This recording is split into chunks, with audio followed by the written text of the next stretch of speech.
welcome to another production where we're going to show you how to paint a little bit like Van Gogh. Now, we're not trying to paint exactly like Van Gogh, because if we could, and if we did, it would be incredible. But we're going to just choose one of his most well-known paintings, and we're just going to explore for the beginner a range of primary colours and secondary colours that everybody should have on their palette as they start their painting adventure. So this one, which is the Cafe Terrace at Night in Arles, is a really, really good one for a beginner to start to get to understand how to work primaries, secondaries, and even tertiaries. So we're going to launch straight into it. I'm going to show you, first of all, the palette of colors, and I'm going to name them for you so that you can get yourself ready and you can join us in this project. So of course we're going to have titanium white. Don't put out too much titanium white at the start of this painting because we're going to be doing grounds and we don't need a lot of it. And the next thing we have is either Winsor lemon or Winsor yellow.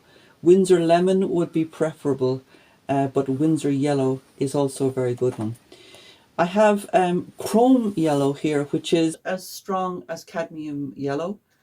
Chrome yellow is not the most expensive type of artist quality paint, but for this painting we need chrome yellow because it's a little bit more orangey and we need it for the range of yellows and oranges in our picture. The next one we need is Indian yellow. Indian yellow gives us a huge range of lovely oranges, and they're not so difficult to make when you have Indian yellow and chrome. And then we have bright red. Now, if you happen to have a colour called cadmium scarlet in your set, you could use cadmium scarlet. In fact, you would have some of the lovely brighter reds. But bright red itself is a very good substitute for the more expensive cadmium scarlet. But again, if you have cadmium red or cadmium scarlet, use those in this area. The next thing we have is magenta. You could also use alizarin crimson if you prefer. Magenta gives us the full range of deep alizarins and purples that we're going to need in the middle of the painting. And then we have brown madder, which is my own personal favourite for browns because, as I said in previous productions, it gives you a lovely bronzy tint when it's worked to capacity with the brush. And then I have Mars black. We need Mars black for some of the rich sky scenes in the foreground. So we're going to need Mars black as opposed to indigo, which doesn't retain its depth once it's painted and dried. So we're going to need Mars black for that. But Mars black is one of the blackest colours you can buy, and we're going to need it for some of the sections of the painting. And then we have our lovely dioxazine purple, which we're going to use as well as the darks and the blacks for parts of our picture. And then we have cobalt blue. You could also use ultramarine blue with a tiny little bit of white in it if you didn't have cobalt blue. But my own preference for this particular painting would be cobalt blue. And then we have a rather unusual colour. We have a colour called Winsor green. You could also use tallow green. If you were stuck for those two colours, tallow or the Winsor green, you could always use a tallow turquoise, something with a bit of a bluish green to it. Not really a viridian, but a viridian would work a little bit if you would mix it with a bit of yellow. So that is our palette. And we are going to work on, again, a size 16 by 20 canvas. It works very well for this particular painting that we're going to do. And we're going to put on a multiple ground this time. In the previous paintings that I've done, I've just used one ground and allowed it to dry. But in this particular one, we're going to actually work with 3 different grounds. So in the first part of the picture, we are going to roughly decide where the halfway point is. Now, what I normally do is I would have a long handled brush, and just for the ground it's not important to figure out the drawing. Don't do too much drawing, but we're just trying to figure out what the halfway mark is. So we're just going to give ourselves a little pointer as to what is the halfway. Now, in the painting that we're doing of the cafe, this will suggest the starting point of our ground. And the other thing that we're going to do is we're going to work roughly a third of the painting in a diagonal. So this would be around about a third of our plane. I'm going to show you there with my brush again. Nothing too mathematical, it's just a rough guess because we're just putting on a ground. There we have a third of the picture plane. And we're coming at an angle again. We're not working out which exact angle it is. All I really want to do at the moment is to divide the painting into simple shapes so that we can start our ground. And we're going to use, for our ground, we're going to use, because we don't want to be here all night, we're going to use a number 6 round brush. And we're going to start off always with the ground. Best to start off with the lightest color that we're going to use. So here inside this I have some chrome yellow, I have a little bit of liquid, and I have the very tiniest bit of bright red, and of course I have a small amount of you can use distilled turpentine, of course, but I use Sensador because of the odor. It's odorless. So you can see how runny this is going to be when I mix it up with my number 6 brush, because it's just a ground and we're just trying to cover the surface of the painting quite quickly. So just give it a good mix there.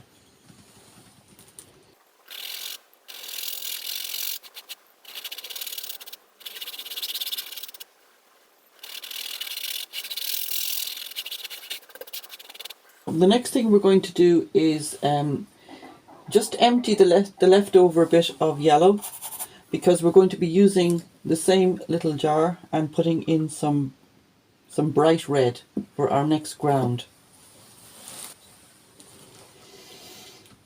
So we don't want it to be an actual pure red, we just want it to be sort of orangey for the lower section of the painting. And again, give it a good mix. We already have a little bit of liquid in there, but it's a good idea to put a little bit more liquid into the mix. It just helps with giving the first coat a little bit of a body. Again with our number 6 brush.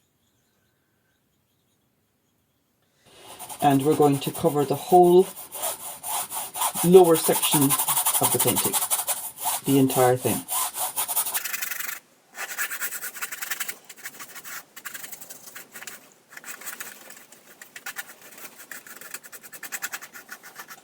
So at this point, we're not worried too much about where the horizon line is or anything like that. We're just simply establishing large, broad areas of colour. So don't worry too much about where your horizon is. Just come in line with the yellow.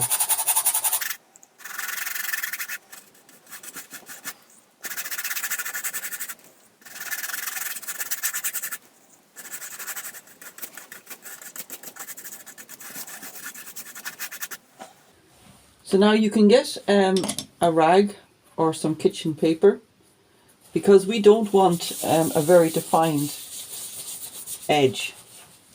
So I'm going to just work my edge here with some kitchen paper. And we don't need that sharp line.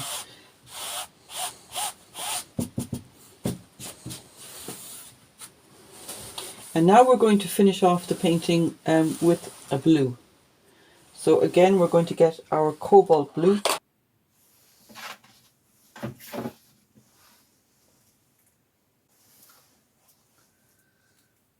And we're also going to get a little bit of Sensador.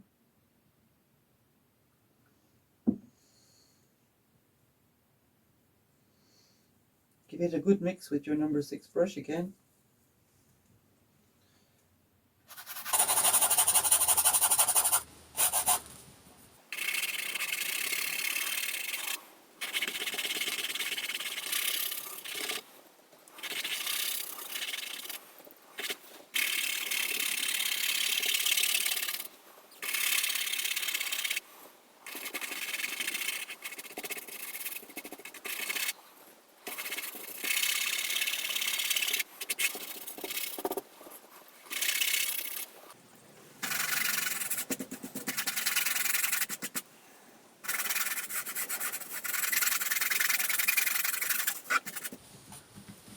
And there we have our ground. And we need to just let that dry, and then we're going to do some drawing on the surface of it. Don't be too fussy about the corners and the edges. We're just giving it a general idea as to where things are. So one of the first things we have to negotiate in this cafe at night is the perspective. And without really just trying to make an exact copy of it using, tracing paper or whatever from a photo print, there are just a few little rules and regulations that we can adhere to, and we can do it a little bit faster. So I want to point out that if you were to take a measurement from a ruler and just mark off 5/5 here, you're going to get the proportions of the lower part of the perspective. And so you can see there that I've marked off the 5 parts, if you like. And so the first thing to remember is that it's roughly halfway between the blue area, the dark area on the right hand side, and the yellow area, the orange areas to the left. And that's really important. And it's one of the reasons why I chose this painting, because the perspective is not too complicated, even for the beginner. So having made the distinction between the left and the right there, we then have a little bit of complex shapes here to negotiate by sketching out in relation to the main part of the cafe. But the idea behind it is that all of those angles are roughly coming down to what is called in drawing the vanishing point. So if I was to take a long line basically from the tops of those roofs, I would pretty much reach a point here. And if I was to take the angle from this corner of the patio, the rug area, it would come to the same place, and so on for all my perspectives. And so we see that the vanishing point is an important thing to understand when you're drawing. Now, Van Gogh, one of the things about Van Gogh's paintings is that they're not architecturally correct, which gives us a little bit of leeway when we're drawing, and we can always improve on those shapes as we progress in the painting. But for the moment, we have this proportional area at the bottom. We have the vanishing point, which is something that you need to work out. And then we have this lovely canopy, which doesn't really follow the diagrammatic rules. So what you need to do there is take your yellow area and divide that again 3 times. Watch while I'm doing that. I have a division 1, division 2, and division 3. So there's different things happening in those divisions. One of those divisions is the gable end of this cafe, which is facing us, which will have a slightly different treatment than the other gable end, which is facing onto the street. And then we have it blanked by this blue pillar on the extreme left-hand side. And then we have up at the top of this canopy, we have the beginnings of the actual gable end of the street. So looking at the proportion of what's left, it's not too difficult to work out the angle of the roof there and the division between these 2 areas. Now, one of these areas is slightly bigger than the other, and that's really all we need to understand as a beginner. This is not really a video presentation for advanced perspective sketching. What we want to do is to try and keep our shapes really as simple as possible so that we can get down to painting the areas of colour as quickly as possible, so that as we progress through the painting and as we are more familiar with the shapes in front of us, we can make drawings within those shapes. So one of the things I would say to you is, do not draw every single little window, little gable end, little person, little area for seating at this stage of the painting, because really what you're going to be doing then is restricting yourself from the actual treatment that you're going to be using for the painting. So again, simple shapes. You've seen the way I've broken up the area here. Again, 5ths at the bottom, working towards your vanishing point, and then split your yellow area into 3. And then just very, very roughly work out those 3 windows that are facing out onto the patio. Do not do any little drawings like the details of the fencing or the architrave on the top of the canopy or any of the louvered windows or any of the tiny little windows, because those things can be put in later when the other masses of colour have been established. So here we have our very first thick paint with a very small amount of liquid in it, just for manoeuvrability. And into that colour we have, starting with the Mars black, we have the magenta, the cobalt, and even the madder brown. So we have all the darks really. And it's an unusual thing to do, is to start off with the darks. But as we're progressing in the painting, you'll see that it does establish a tonal relevance for us, so that we can actually see how dark and how bright the rest of the painting can be. So we're going to take a filbert brush again. And as you've seen there, I don't have too much liquid, but I'm trying to keep it quite thick.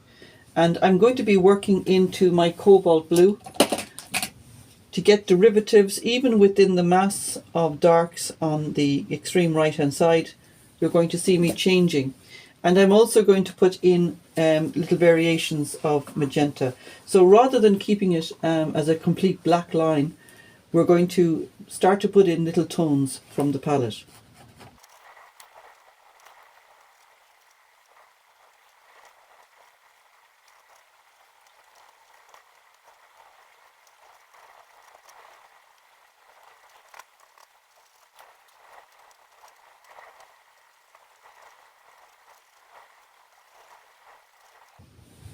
So as we come down towards the street level in the area of the dark shadows on the right hand side of the painting, I'm introducing more magenta and cobalt, and I'm also trying to put the tiniest little bit of white.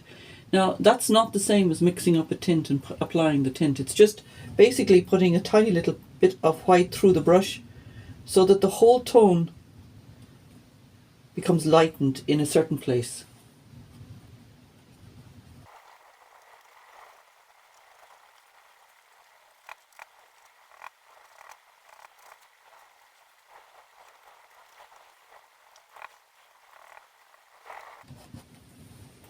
Now, as we're working on the building on the extreme right, we see that it's slightly bluer. So we're going to incorporate a little bit more of the cobalt blue into the mix.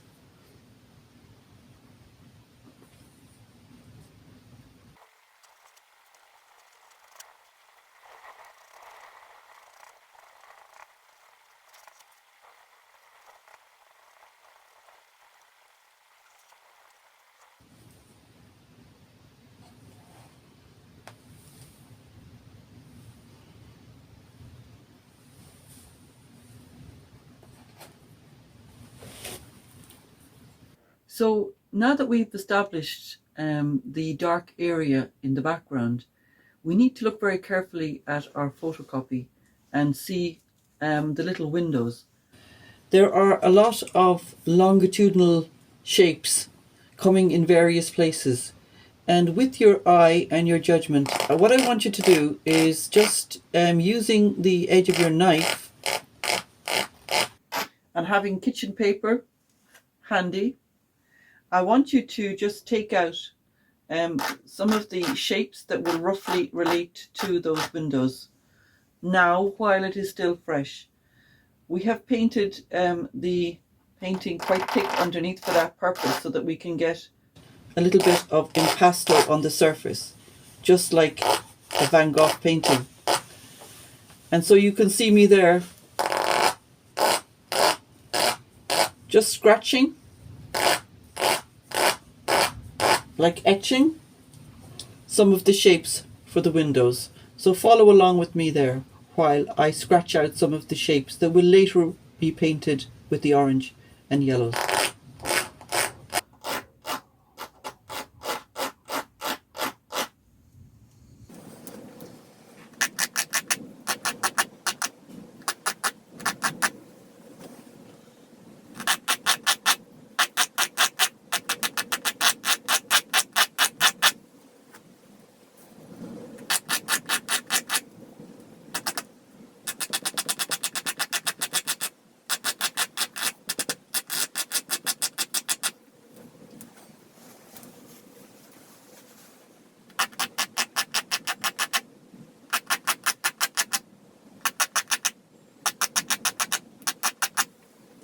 So the next thing we're going to do is we're going to work on this misty blue edge, and we're going to bring in a grade green.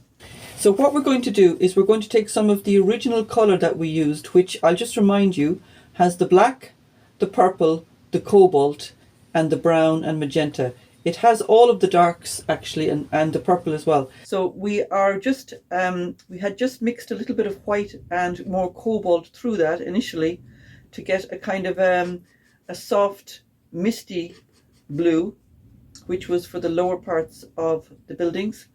And then we're going to just add a little bit of white and a little bit of the green through that, and we're going to make a kind of a grade green. And it's important as well, if you're using the tallow green, just to put a bit of brown through it so that it doesn't become too green at this stage of the painting. And again, back to our brush, and we're just going to work it. We're going to change the angle of our brush now because we're going to beginning to start suggesting cobblestones. So we're going to just work our strokes, not in a very tight way, because we want to introduce other colours there, and we're not even going to be aware of the people and so on in the painting. So we're going to come down a good bit more than what you'd imagine we're going to come down, and start to introduce this grade green, working first of all through the bottom of the misty purpley colour, and then working our strokes to the left and to the right rather than up and down as we were doing for the rest of the building.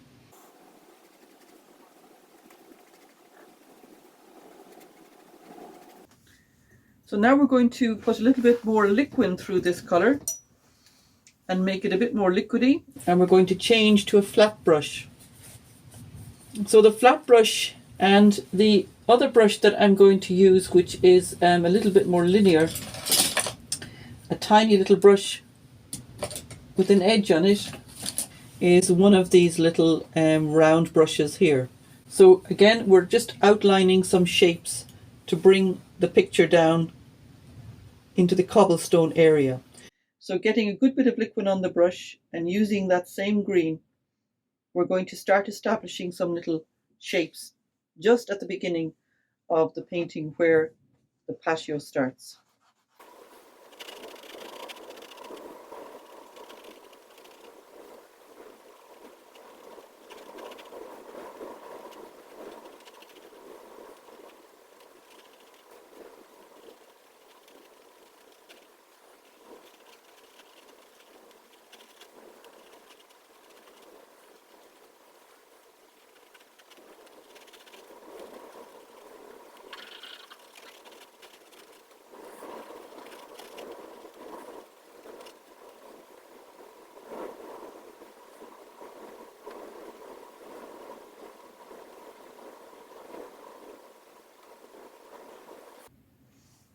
So there's no need to go too far to the end of the canvas with this. We're just going to allow this section of the painting so that you can see the technique. We're going to let that dry a little bit before we pull the colours out by putting other shades in.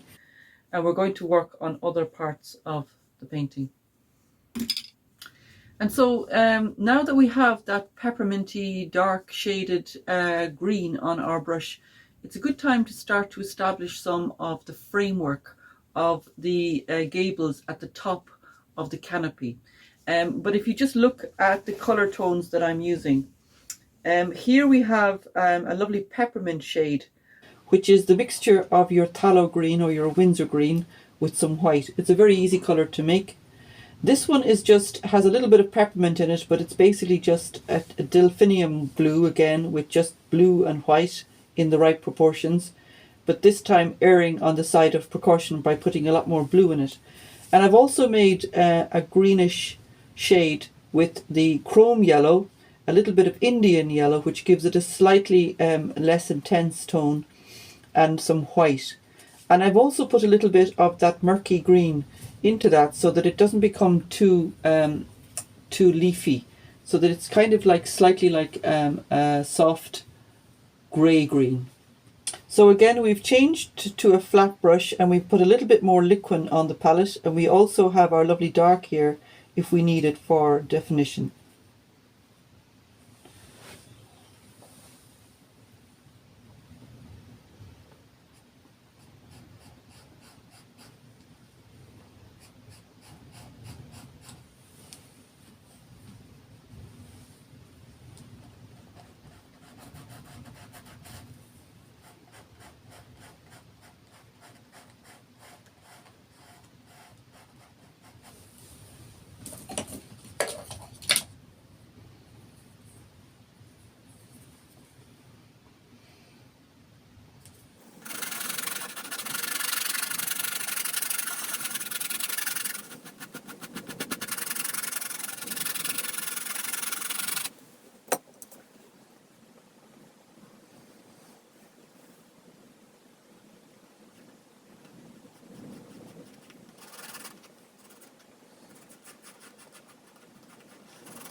So now we have just mixed up another neutralizing color. In this area of the painting, we have established a lot of peppermint greens, the soft grade greens, and some of the delphinium type blues. And now we're going to shoot through with this grey. So how I made that grey was I took a little bit of the delphinium blue and white, a little bit of the peppermint and white, and I also modified it with tiny little bits of alizarin crimson and a little bit of the brown madder, but very, very tiny amounts of it, so that we have a greyed colour that we're going to use to soften the whole effect of the peppermints and the leafy greens.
What we're going to concentrate on this session is the canopy for the cafe.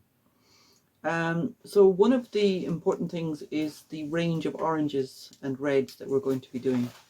So on our palette we have, we're going to be using most of the colours from the left hand side of the palette, mostly starting with a medium red. So we're going to take a little bit of this bright red and we're going to put chrome and Indian yellow through it. We're not going to put any liquid into that just for the moment, because we don't really need it to be too wet on the surface. So putting that to one side near the reds, we're then going to take the tiniest little bit of that, and now just for reference, I'm going to call that deep orange. So this is a saffron. I would call this a saffron. So we have a deep orange and we have a saffron on the palette, and then the residual amount of that, and we're going to put in, you can see the proportion there, we're going to put in quite a lot of the lovely Windsor yellow there, so that we're going to be making what's really just a daffodil, a warm daffodil centre. So I'm going to call that daffodil centre because that's the closest thing that I can relate to it, because we're going to need pure chrome as we work the painting without having to stop.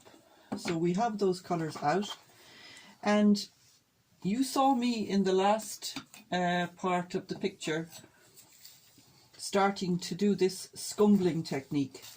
Now when you do a scumbling technique, it's good if you have a rag or some good quality kitchen paper to help you, because what we are doing when we're scumbling is we're working the surface of the colour into the canvas surface, and then we're going to take off some of the actual surface colour. So you're going to watch me now, and just for clarity, I'm using a flat brush. This is a 1/2 inch flat, and so we're going to start off up here with the shape of our window, keeping this the areas nice and straight. So you're going to watch me there for a couple of minutes, just with the various shades, just outlining what are the recesses in the windows with my flat brush.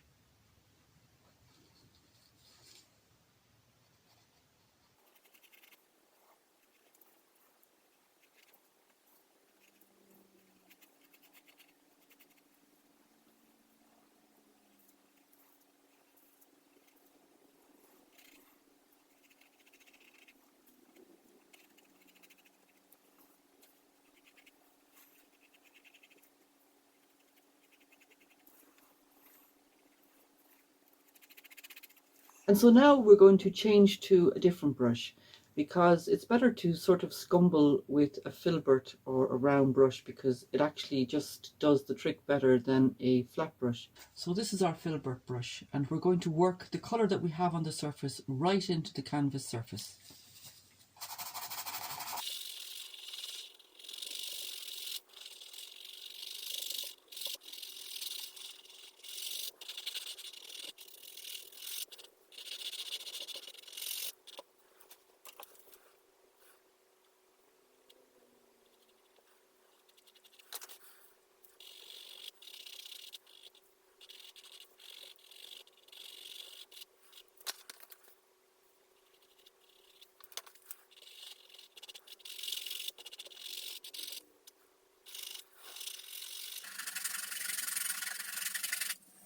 So you can see there that we scrub the paint so much into the surface area that there's only a very small residual amount left, and that's exactly the feeling we get when we look at a Van Gogh painting, that there are certain areas that seem to be divided by these really bright colours and really complementary colours.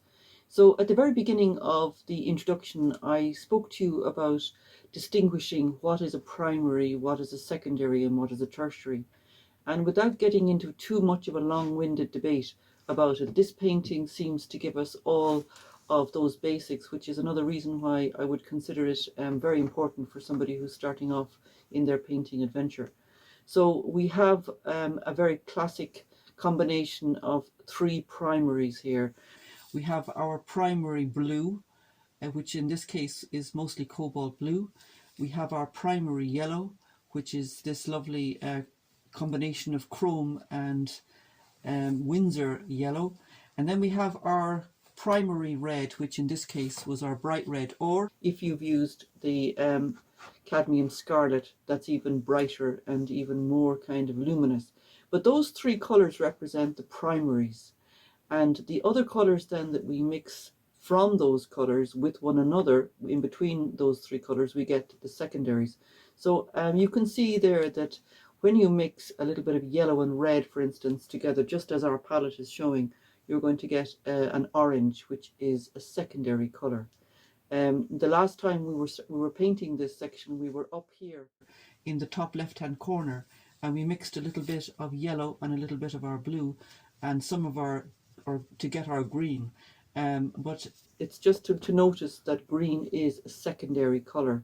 And then the other colour that's a classic secondary colour would be purple, and that's not really represented in this painting, but just to understand that orange, green and purple would be the actual secondary colours.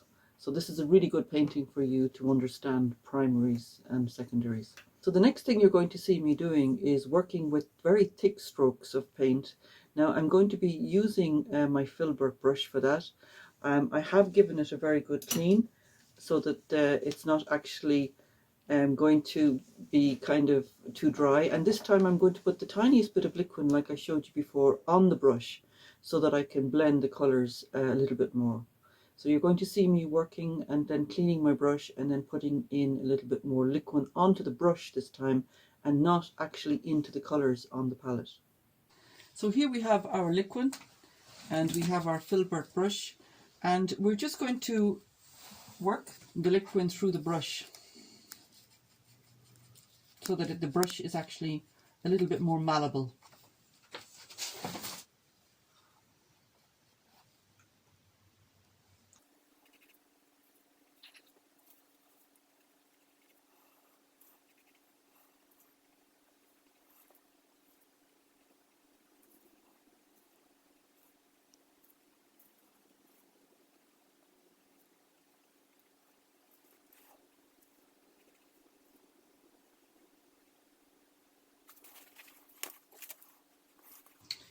So the other colour that I have mixed up on the palette there has a higher amount of the Windsor yellow or Windsor lemon, whichever you've chosen, and white. It has the tiniest little bit of Indian yellow in it as well, which these would be like a daffodil colour, but it would be the outside of a daffodil, the more yellowy part. So you need quite a lot of that as we're working our way through the painting, because we're going to leave, like the Van Gogh idea, we're going to leave some of it in little peaks, and we're going to keep our paint quite thick. But again, we have enough liquid on our brush, worked through the brush so that it doesn't become too stiff. So that's important, just work it right through the brush so that the actual painting won't become too difficult.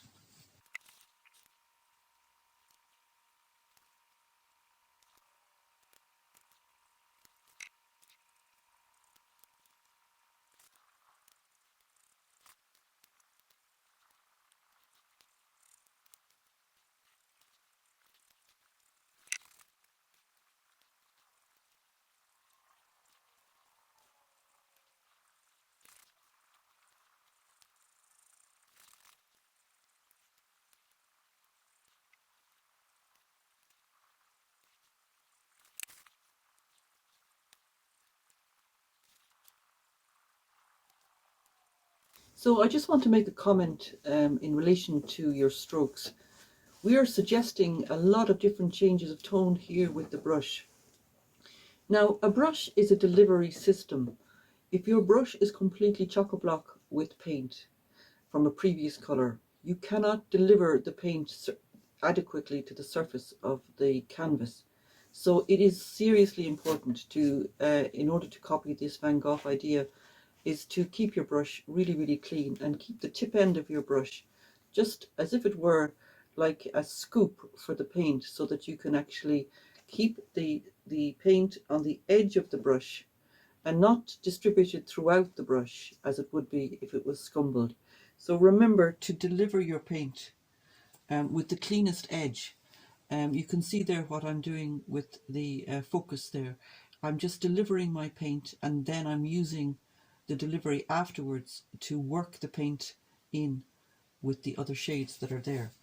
Now, important to realise as well that Van Gogh didn't just use one stroke of the colour and work it in. He was constantly putting one type of complementary colour beside the other to get that lovely, almost vivacious look on the strokes. So in order for us to actually emulate that in some way, we need to give 2 or 3 different colour strokes. So you've seen me producing the yellow there. I am now going to bring in a slightly different yellow, just because we want a little bit of contrast to keep the vivacity in the stroke.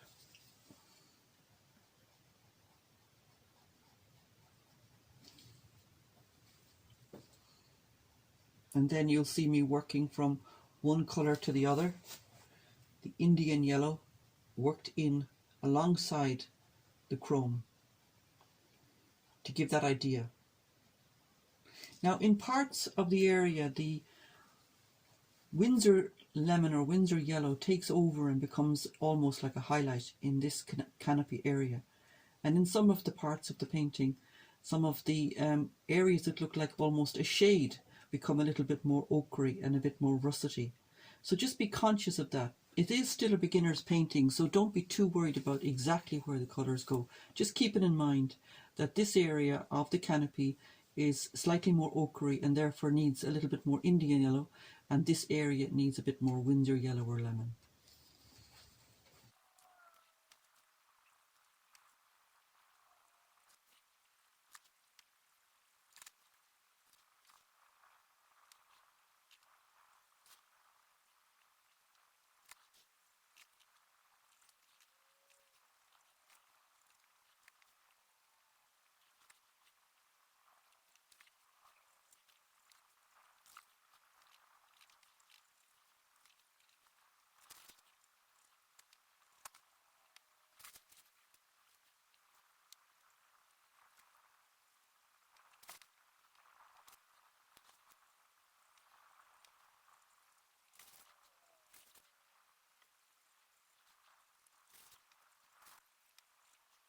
So you just need to be aware of that. I'm going to be doing that here in front of you, so you can see that I'm just blurring the edges there so that there isn't too much.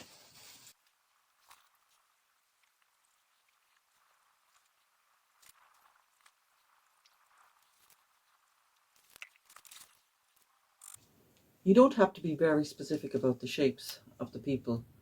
Just think in terms of the basic shapes and try not to make them too skinny. People often make a mistake of making the figures too skinny. Watch where the shape comes against the background, for example, as you can see what I'm doing here, and watch the shapes in relation to where they come, so that you're looking at the proportion again of the shape, say for instance, of this person in the doorway, and you're looking at it in relation to the whole length of it. Don't make it too small, don't make it too big, just make it in proportion to the shape. So we're going to start around about just a little bit lower than halfway, and again it's easy to paint afterwards when the surface is not too thick.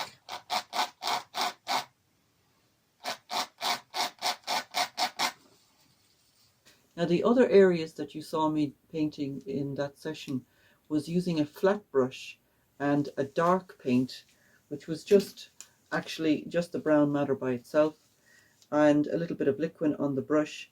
I was defining some of the areas that I can see a little bit more defined up there, but we're going to wait until after the yellow is dry before we do too much of that surface linear work.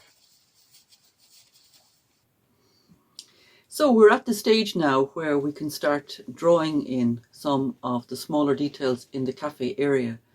And one of the most important things that I have to teach students when they come to me is how to let go of the tightness in their hand and to do ellipses. Ellipses are those elliptical oval shapes that we make when we're sort of scrawling and scribbling. a huge number of shapes are made and created by being able to do an elliptical shape freely without too much stopping and starting. We're not trying to do it like an architect. We're trying to get it to look rounded and elliptical.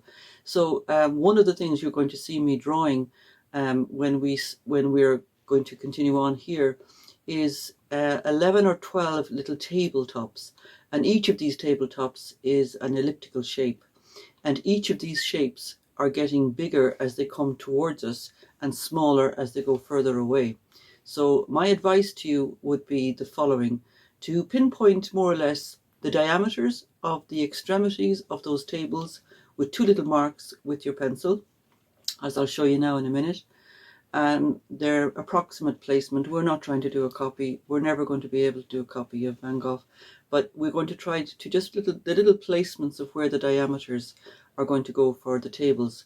That's all we're going to do for the moment, because the other things like the people, the chairs, and so on are all relative to what we can achieve by getting the perspective of these elliptical shapes. So follow along with me as I teach you how to try and work your hand in a looser format than you may have been used to using for handwriting. So the first thing we do is to make a little marker for the areas of the diameter. So we can see here one of our first little tables is roughly into this area here. It might take a couple of goes at it before you get it right. So that's our first little diameter. And then when we're doing the actual elliptical shape, just hold your pencil lower down than you're used to for handwriting and just swivel the shape in between those two extremities. We're going to do 12 of these, so you'll get a good idea as to what I'm doing when you see the 12 being done.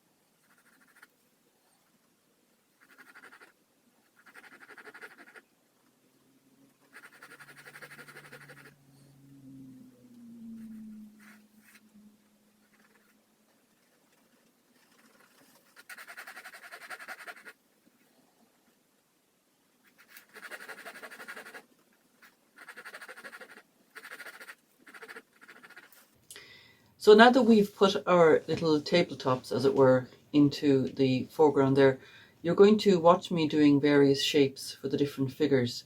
So it's very important to use the backdrop of the windows or the doors or the yellow areas for you to get the proportion of the individual characters that we're going to be drawing.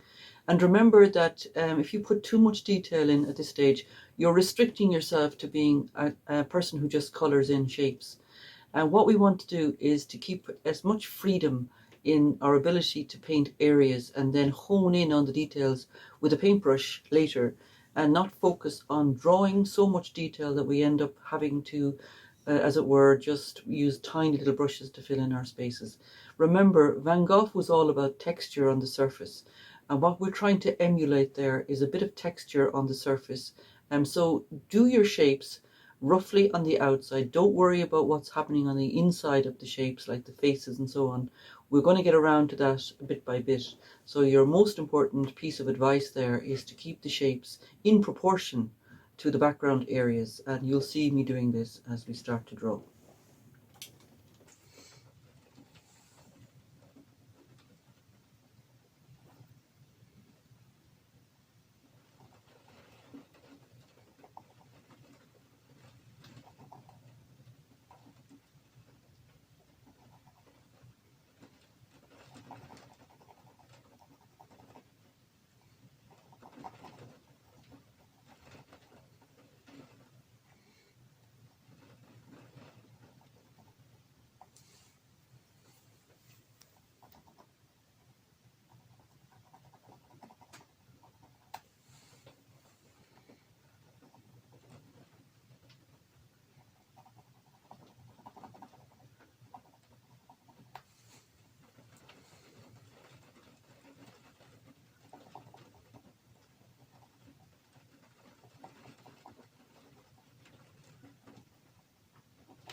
So now we're going to mix up some colors to work around our shapes. And remember that I haven't done any of the linear work, like the small framework for the tables and things. What I'm going to do, as you can see in the painting, is I'm going to put on a paint first and then etch out where I think they are, and then come along with my flat brush or my #1 round, very small brush, and work in the linear strokes.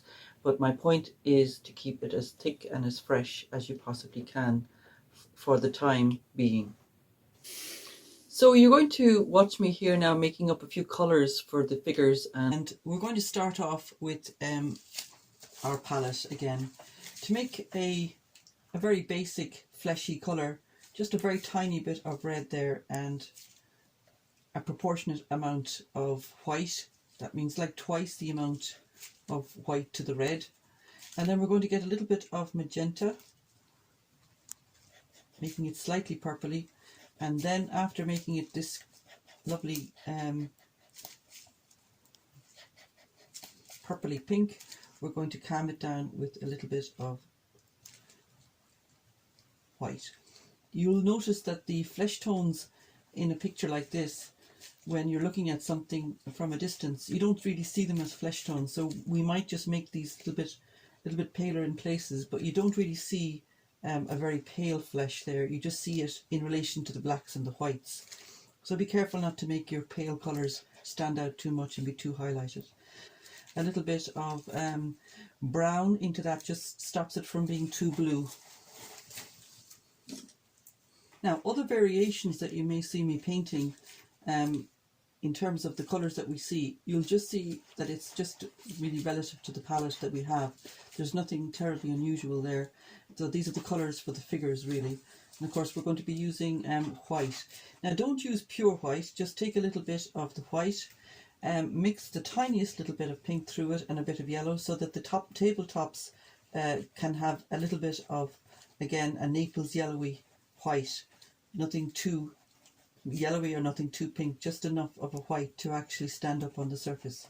So when we mix a little bit of yellow and a little bit of our flesh colour into it, we'll get a kind of an off-white. But it is a good idea just to take a little bit of a blue tone, just so that it doesn't become all just mannered, so that we can change the greys, and you'll see me doing that as we work through the painting as well. So here we have like a greyed white, and you'll see me doing some work with that. One of the other things that we're going to need is, as well as having this shade for our darker figures that we see, we're going to need to make it a little bit more browny by putting in a little bit of madder brown into it, so that we can do the under parts of the tables.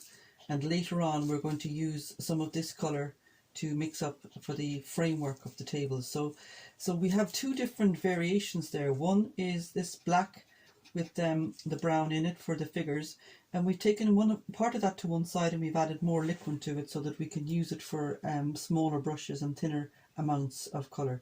So you'll see me doing that with the filbert brush, and then moving on to a smaller round brush as the painting progresses.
So while I was painting those little tables, you have seen me using this large number 6 brush.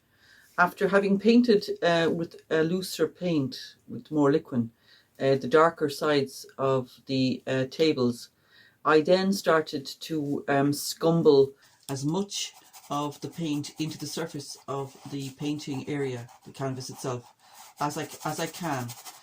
But I'm still creating an edge at the top where I had then put in the whites. Now, I'm aware that they seem to look like flying saucers in the middle of the painting right now, but the whole idea is to try to establish them and then kind of work them in, because their shapes are so specific and they give us such a great idea of the perspective that we need to kind of establish them, and after we've established them, then we can work them into the surface colouring. So you'll see me doing that in this section.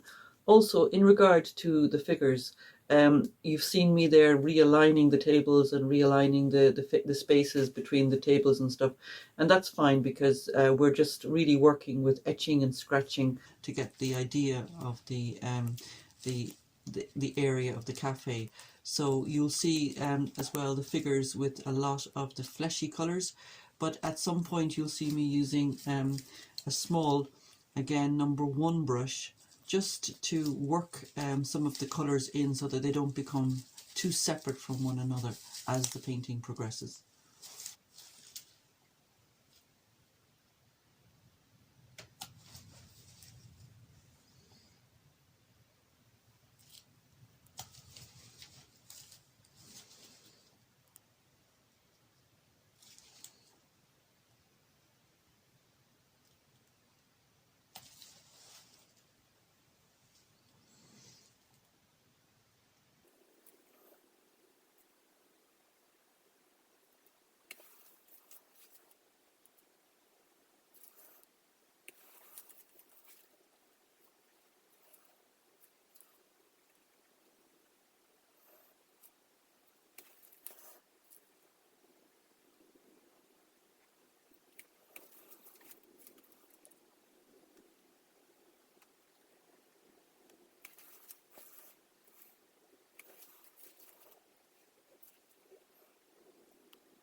So I'm going to talk about a colour that you can use instead of mixing your yellows and your reds.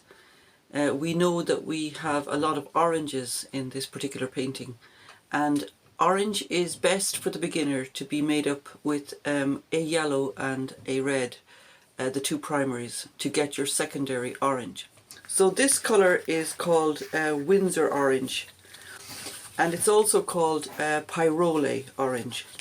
And you can see there that it's quite a neon type of orange, and it's very suitable for this painting because it gives us a whole dimension of oranges to choose from. So it's a series 2, it's Winsor and Newton, and it's called again Windsor orange or pyrrole orange. A very good one to have in your kit. So I'm also going to be using a number 5 filbert brush for some of the cobblestones on the right hand side and the lower part of this painting. It's also a good idea to have a number 1 or a number 2 round brush for the same area.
So you will notice as you start to paint that I'm using various shades in different parts of the cobblestones.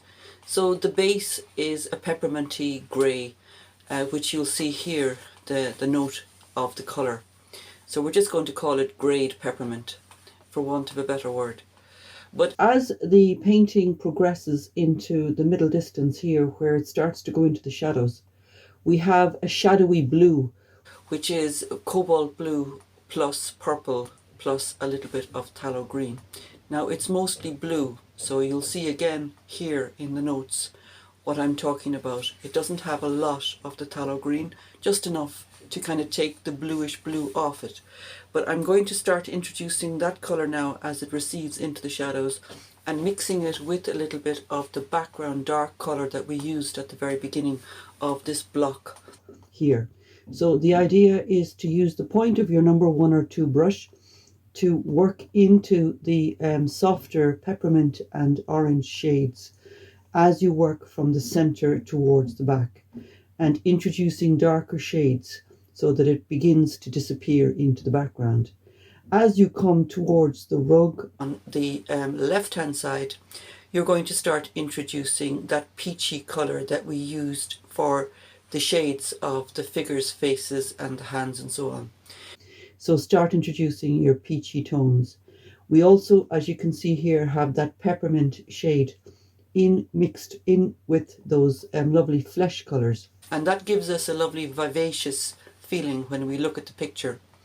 So all the time establishing your darks with the filbert brush, because we don't want anything too linear, and giving it a bit of a drag, and then working over them with the peach, the peppermint, the blues, and even some there of oranges into the mixture. So you'll see that as we go. So just be careful. As it comes down towards the foreground and the lower area here, it's beginning to get a little bit more peachy, a little bit more yellowy. As it goes towards the right hand side, it's beginning to get a little bit more pepperminty, a little bit more greyed, and a little bit more of the darkish blue over on this hand side. And as it comes down into the lower section, it's getting significantly green blue with little touches of orange.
So as you can see, I have completed the greyed peppermint areas in the foreground of the painting for the cobblestones using my filbert brush.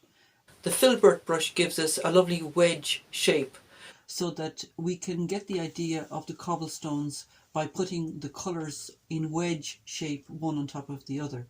So I've done my dark greyed blue, I've done my greyed peppermint, and you're going to see me now working some of the cobblestone highlight colours. Now, to say the word highlight is a bit of an extreme, because all we're really doing is putting in some oranges, some reds, and some buttery yellows in places. So if you would like to know the colour notes for the colours that I'm working on now, you can see them in the notes that I'm giving you here. So without further ado, I'm going to start working some of the highlight areas of the cobblestones.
So as you can see, as we get further away from the light source in the painting, which is the cafe itself, the highlight colours become a little bit less obvious on the cobblestones. So it's at this point that we start to introduce a little bit more red into that lovely buttery orange colour that we have as the highlight. And it's the same throughout, so just be aware that as you come further away from the source of light, you have to start mixing your highlight, your lovely highlight colour, with some of the other colours on the palette, be they yellows or reds or the peppermint shades, so that it doesn't become just a stark highlight against the background. So be aware of that as you work your way towards the right hand side of the picture. I'm going to take over and do more highlights, so there's going to be less of the middle tones and the dark tones, and there's going to be a bit more of the highlights, and then as they disappear into the shadows again, they're becoming slightly darker and stronger in shade.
So at this point we have quite a lot of the colours in our foreground and in the side of the rug beside the cafe.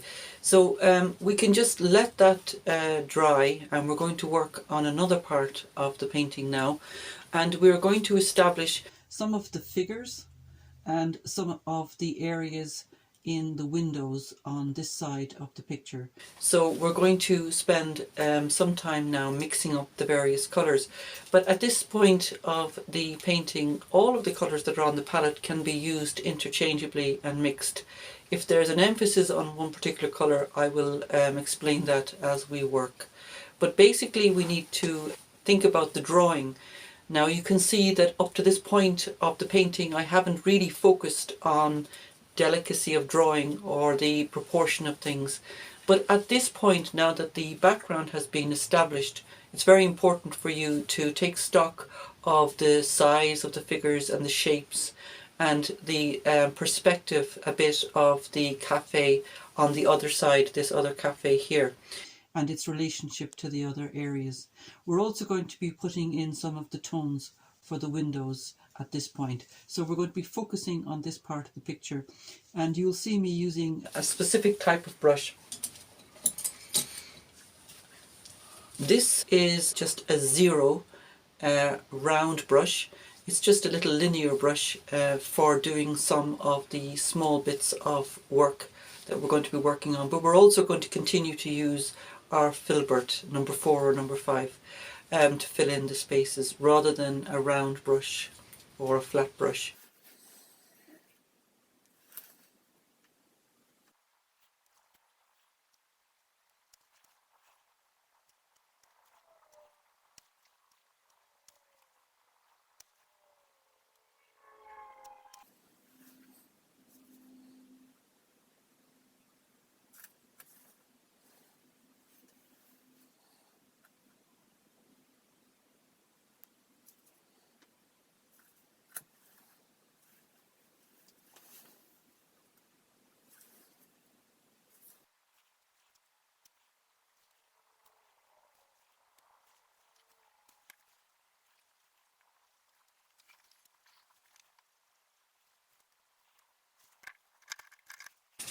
So I'm going to be doing the windows and the front area of the cafe with a flat.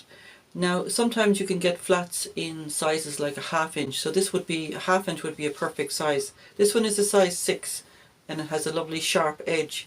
So we're just looking to have a flat with a hard edge, but not a bristle flat. This is a very soft, strong acrylic type of brush for the windows. So use your flat when it comes to getting the shapes of the windows put in at this point. So the colour for the inset of the windows is a little bit of the chrome yellow again, with a little bit of white, and I've just put the tiniest little bit of permanent, the phthalo green there. It's not even visible, but it just makes it a little bit more acidic. And we're going to be interchanging that in places with the other shades as we progress throughout the painting.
So this is the colour for the building on the right hand side.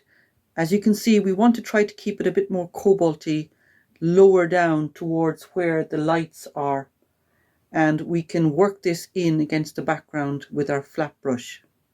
So it has cobalt, a tiny bit of black, and a little bit of purple. And it is a lovely shade, but we're going to start working into it with even more cobalt and maybe even a bit of white, just to bring out some of the highlights on the building.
this colour is for the distant windows that we don't really see. You don't want to be putting very strong hues into the distance.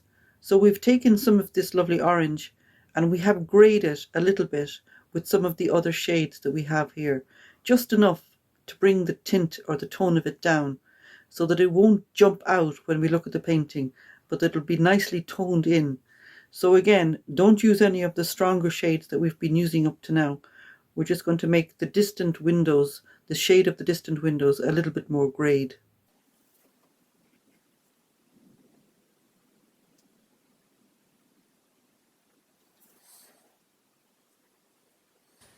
Okay, so we're ready to do the little figures in the middle distance, and there's a couple of little pointers before we start. Number one, it's very difficult to interpret exactly what's there because it's, even if you look at it through a microscope, you can't actually distinguish whether one thing is behind, one figure is behind another. So my advice to you there is, without too much ramifications, just do what you think you see.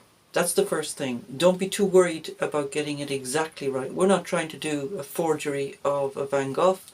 We would do a very bad job of it if we were doing that. But what we're trying to do is get the essence of Van Gogh. And in this respect, just use a little bit of your own imagination.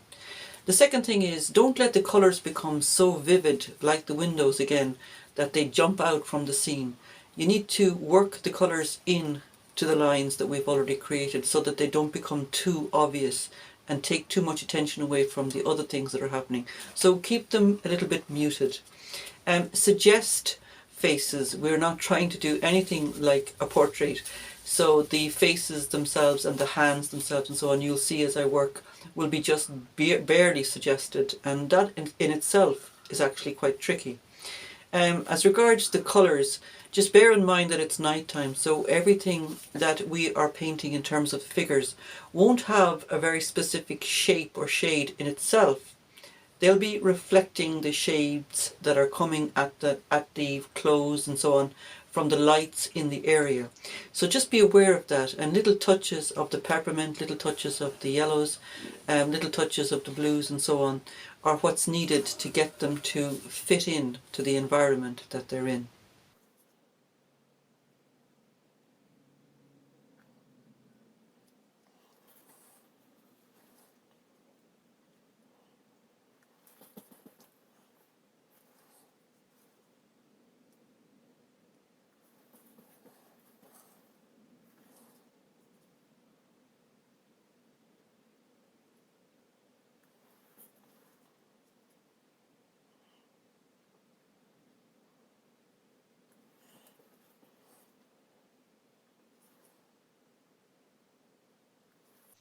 So as you can see, this part of the painting is going to be all these little delicate linear parts. And so I have this reddish burgundy colour that I'm going to be using. I have a purplish blackish colour which I'm going to be using for the legs of the tables and chairs. And I also have one which is predominantly the tallow green up here in the window areas. Mix up three colours, and it's quite, as you can see there, it's very, very loose. So our first burgundy shade would have a little bit of the brown madder, a tiny bit of the dioxin purple, and quite a bit of red. And you can be adding bits of the pure Windsor orange into that, as we will be doing some of the more orangier bits in the picture.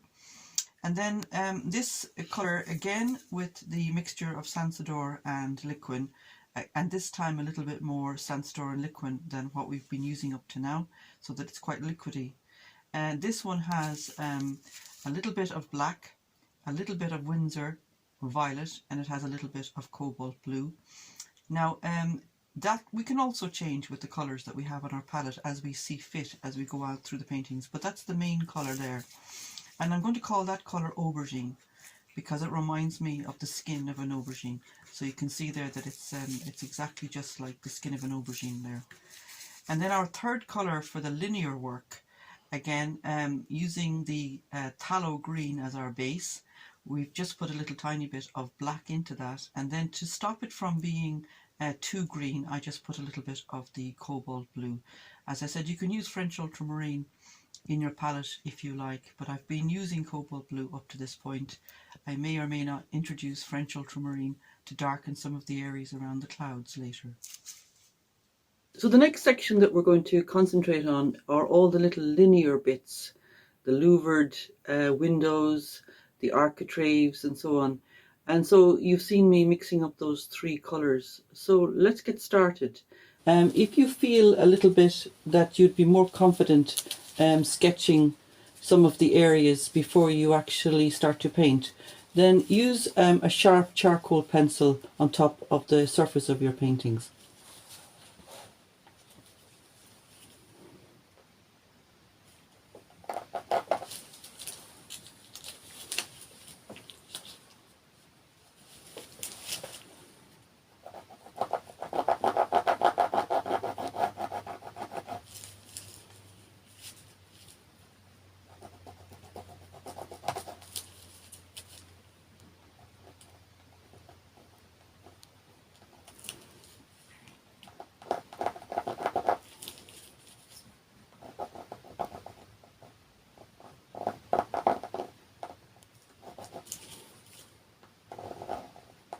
When you feel that you're quite happy with your drawing, then you can start to paint.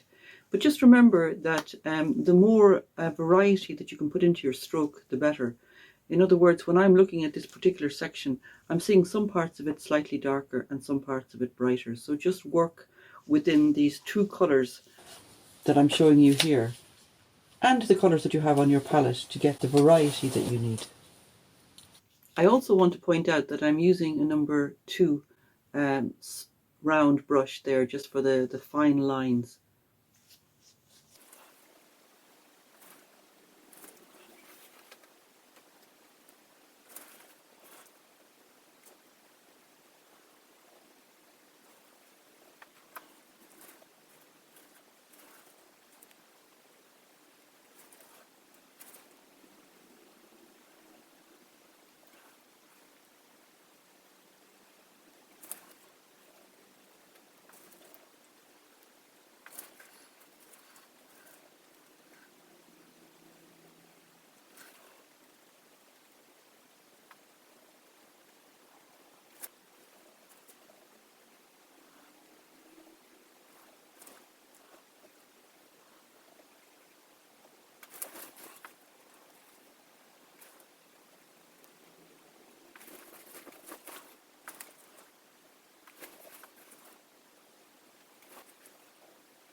As you can see here, I'm taking a little bit of the white and a little bit of the cobalt blue, but I'm not really mixing it very well. And I'm going to be using this darker shade of the phthalo green with a little bit of black also into the cobalt blue to try to get my darker tones. And you'll see me scrubbing even more white paint into it just to get that kind of aged wood look.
Well, we're approaching the end of our painting of Van Gogh, and I wanted to just point out that along the line of the intersection here between the canopy and the wall, there's numerous little hooks. So what I've done is I've made a very, very, very pale orangey, yellowy, ochre colour. And there's a lot of the Sansador in that to give me a bit of freedom. And I'm using a very tiny brush. And I'm just going to do little loops that I see there with my number 1 or 2 brush.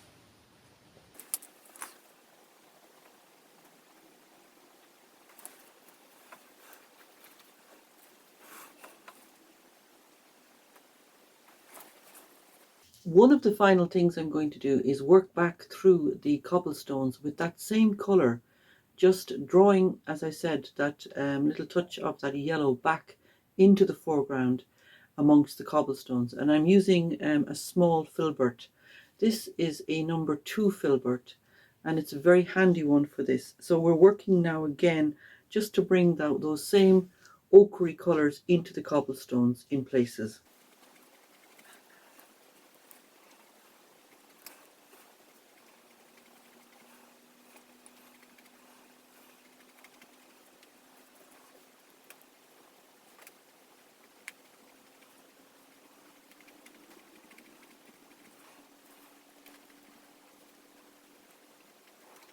So I thought we could get away without using another blue, but I'm going to just introduce some ultramarine blue at this stage to work through some of the cobalt shades in the sky. Now I'm going to use a filbert, a rough brush, and you'll see when I show it to you there on the screen. This is the brush that I'm going to use in drawing the ultramarine blue in through the cobalt in the back. It's a filbert brush, and it's number 2. When you use a filbert, a rough filbert brush like this, the colours will blend and merge a little bit more like a streak. And this is what we want to try and get, the impression of a streak rather than a pure blend.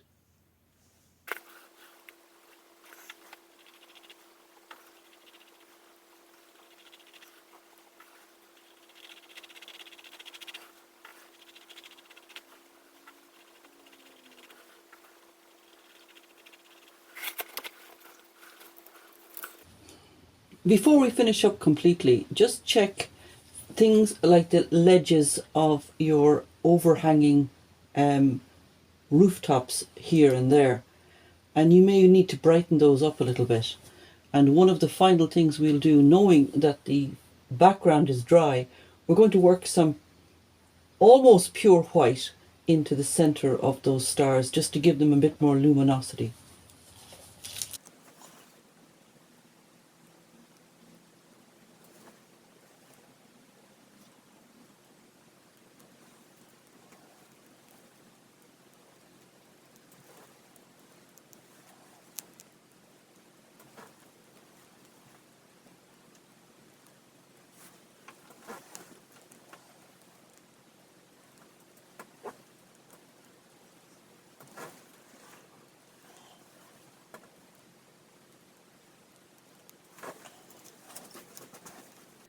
Okay, so we have come to the end of our Cafe at Night by Van Gogh, and I would like to just encourage you not to try to stick exactly to the drawing that you see there. I think what I love about this painting is that it allows you to use all the primary colours, and as I said, the secondary colours, that is, the colours that are made from the primaries, one against the other, and to keep your paintbrush strokes thick. And only to do drawing as a kind of last resort, I suppose.